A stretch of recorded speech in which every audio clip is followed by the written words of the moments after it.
Bonjour. Aujourd'hui, c'est moi qui régale. Une vidéo test de la M64 trouvée la semaine dernière au vide-grenier, qui est dans un état qui laisse à désirer. Très poussiéreuse, couche de jaunâtre sur la manette, et j'en passe. En espérant que tout cela fonctionne, on va la nettoyer et on va tester ça sur notre télé, comme d'habitude. Vous regardez la chaîne YouTube Kirby54. C'est toujours sympa de pouvoir retrouver des consoles rétro en ce moment en vide-grenier. C'est de plus en plus rare et il ne faut pas hésiter à se lever tôt le matin. J'ai eu un petit peu de chance pour celle-ci parce qu'elle était sur le côté d'un stand qui venait de s'installer. Il était même pas 6h, il devait être 7h30, 8h lorsque je l'avais récupéré.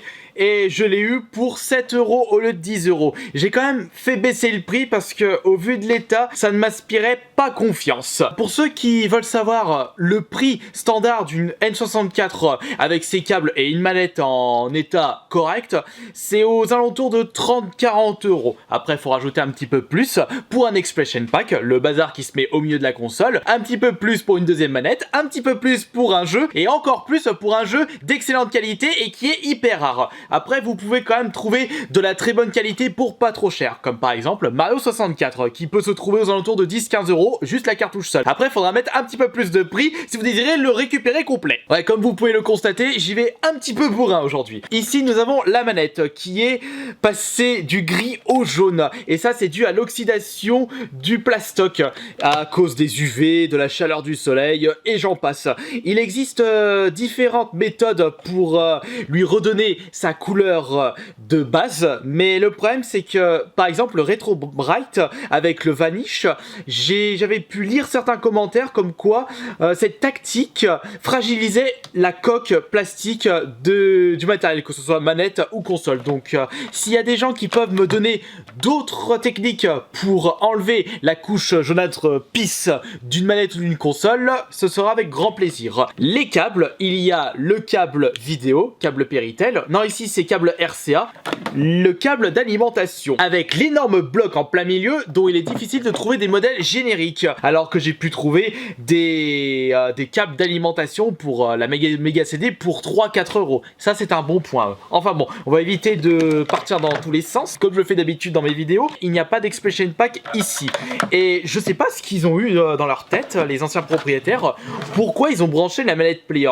1 sur le port numéro 4. Si ça se trouve, vous avez peut-être 4 manettes, mais il ne restait plus qu'une, retrouvée au fin fond de leur grenier avec une énorme couche de poussière. Non mais c'est un sacrilège pour cette console ultra mythique de chez Nintendo avec une manette complètement dégueulasse et un joystick qui ne tient pas dans le temps. Regardez-moi ça, il y a du jeu, c'est limite immaniable. Comment voulez-vous avoir du plaisir avec des manettes de cette qualité-là? Non mais je ne fais que de gueuler, n'oublie pas Kirby que t'as récupéré cette console pour seulement 7 €. Cette console de vide-grenier a besoin d'un petit rafraîchissement. Qu'est-ce que je peux être brut avec mes consoles? Oh, c'est pas grave, t'es assez solide ma cocotte. Et bien entendu, il ne faut pas hésiter à bien décrasser la console, enlever toutes les couches de poussière pour une utilisation optimale par la suite. Oh bordel, on a un souci là, le bouton reset qui est complètement coincé. Oh non, il faut que... En plus, c'est... Pour régler ce petit problème-là, il faut que je démonte la console et enlever toute la crasse qui est tout autour du bouton reset. Mais je n'ai pas le tournevis nécessaire pour... Oh putain, ça me gave. Je risque d'abîmer la console avec le couteau, mais on peut m'appeler roi du système D ou plutôt roi des abrutis avec ça. Ouais, bah là, je suis plus en train de l'abîmer qu'autre chose. Ah, je suis sûr que je dois avoir un matériel avec. Je vais quand même vérifier si c'est le bon tournevis. Allez ma douce. Ah, il est trop petit celui-là. Attention, attention. Et ça passe, c'est bon, ça passe. Et ils l'ont payé 15,90 €. Ah bah ça c'était à l'époque où Cash faisait des bons prix. Easy Cash je parle, même tous les Cash. Et voilà, ça y est, full bordel Kirby. On va pas te gueuler dessus. On va retirer le bloc d'alimentation. Voilà. Et la manette. Hop, on va retirer la visserie. Parce qu'avec...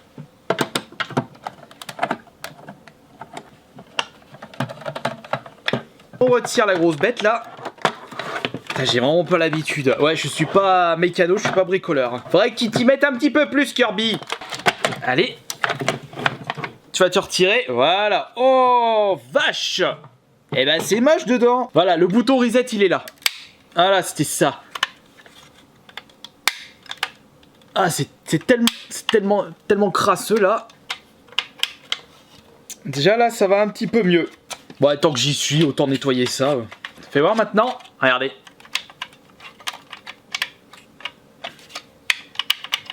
Voilà.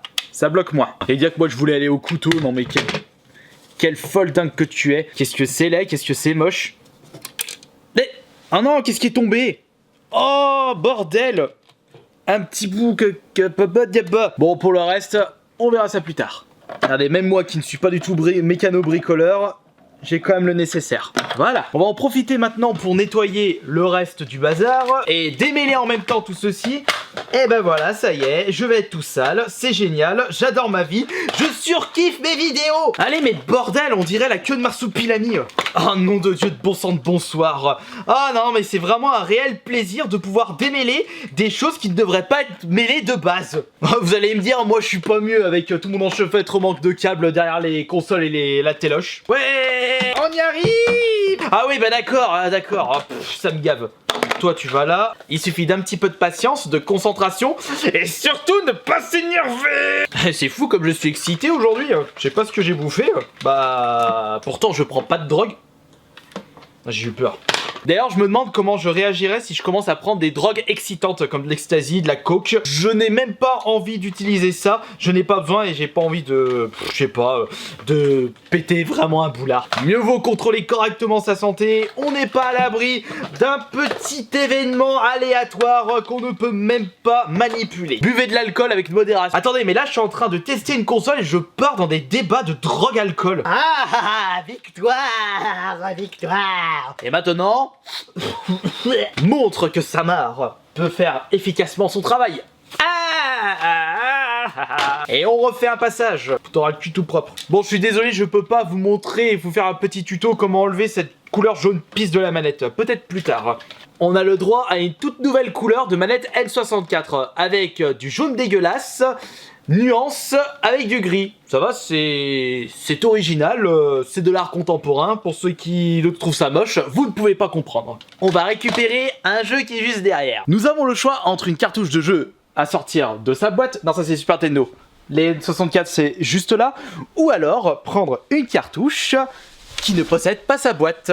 Et ouais, malheureusement, je ne possède pas toutes les boîtes de ma collection N64, car les boîtes N64, comme les boîtes Super Nintendo ou NES, c'est du cartonné et ça ne tient pas dans le temps.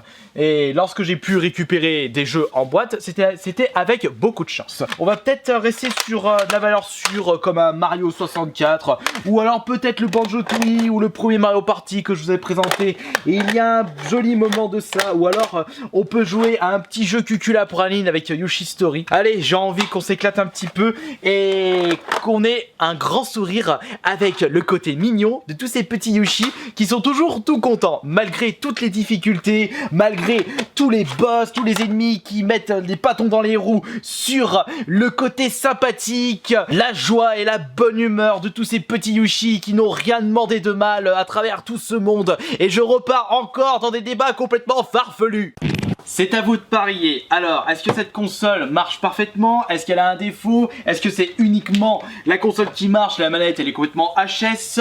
Voyons voir qui aura raison à travers ce test de console. Moi je pense qu'elle ne doit pas fonctionner dû à la crasse et la poussière. Je sais, c'est juste du superficiel, on peut très bien faire fonctionner quelque chose après décrassage, mais à des moments c'est tellement encrassé. Elle est où cette télécommande à la noix? Elle est juste là. Restons tout de même optimistes. Et si elle marche, je vais pouvoir la revendre 100 € et me faire du fric sur le dos de passionnés. Kirby Maléfique va encore revenir sur la place. Je plaisante, bien entendu. Va pas me faire exploser ma télé. Et c'est parti pour AV3, AV César, fidélité à César, comme dans Fallout New Vegas. Yoshi Story, par ici le petit cucul à praline. Tout d'abord, il faut brancher ça là-dessus. Et c'est parti pour le moment de vérité. Est-ce que cette console fonctionne parfaitement? Est-ce que tu vas bien? Oh bah il y a déjà la lumière rouge. Power était en on. Quel débile. Bon, le problème c'est que là j'ai pas de signal, donc on va tenter quelque chose. On reteste. Et voilà. Yes, ça marche. J'ai dit une grosse bêtise, ça fonctionne parfaitement.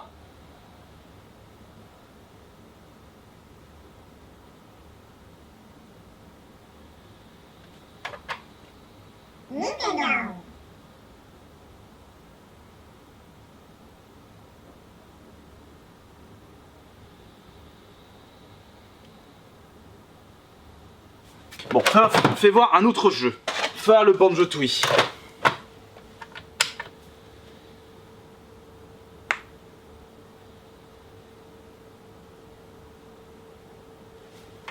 Non mais je crois que j'ai parlé un petit peu trop vite.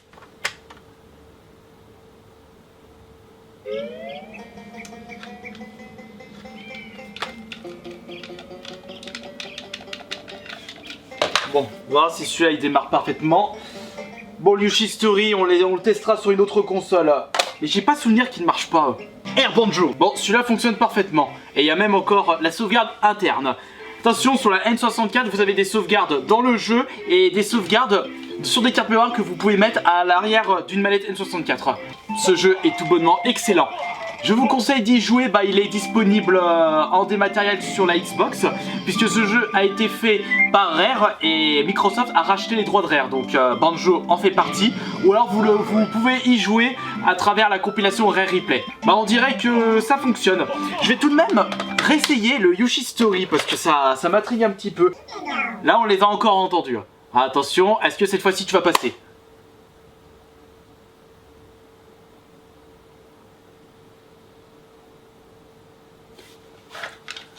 Je pense que c'est la cartouche Yoshi qui doit avoir un énorme souci. Bah tiens, le Mario Tennis, puisque je vous avais fait un Kirby Play et c'est via cette cartouche. Je pense que c'est Yoshi Story qui doit avoir un petit problème dans le pet. Les deux frangins s'affrontent et c'est le plus jeune qui réussira à gagner. Mais qu'est-ce que tu veux? Fait chier, je m'en fous, la console marche parfaitement. Je vous remercie beaucoup pour votre fidélité, ça a été une vidéo sans dessus dessous où j'ai été complètement excité et on se dit à demain pour une prochaine vidéo. Ciao.